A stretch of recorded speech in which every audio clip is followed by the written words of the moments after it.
আমার প্রিয় ভাইয়েরা, রসুলের উপরে দরুদ শরীফ পড়বেন, মৃত্যু পর্যন্ত আপনার ঋণ হবে না।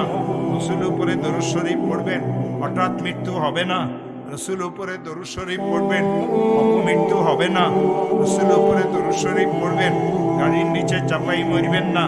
রসুল উপরে দরুদ শরীফ পড়বেন, পানিতে ডুবিয়ে মরবেন না। রসুল উপরে দরুদ শরীফ পড়বেন, আগুনে জ্বলিয়ে মরবেন না। যারা দরুদের উপরে আমল করে আল্লাহর রহমতের চাদর দিয়ে তাকে ঢাকিয়ে রাখেন। কেউ যদি একবার দরুদ শরীফ পড়েন, আল্লাহ রসুল ইরশাদ করেছেন সাল্লাল্লাহু আলাইহি আশারা, আল্লাহ তার উপরে 10 বার রহমত নাজিল করেন। আল্লাহ যাকে রহমতের চাদর দিয়ে ঢাকিয়ে রাখেন, সে কোনোদিন অপমৃত্যু মরতে পারে না।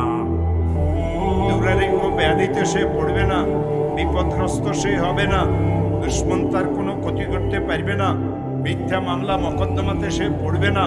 আজকের থেকে সকাল বিকাল সন্ধ্যা আল্লাহ রসুল উপরে দরুদ শরীফ পড়া শুরু করেন। আল্লাহুম্মা সাল্লি আলা মুহাম্মদ, আল্লাহুম্মা সাল্লি আলা মুহাম্মদ, আল্লাহুম্মা সাল্লি আলা মুহাম্মদ সাল্লাল্লাহু আলাইহি ওয়াসাল্লাম, সাল্লাল্লাহু আলাইহি ওয়াসাল্লাম।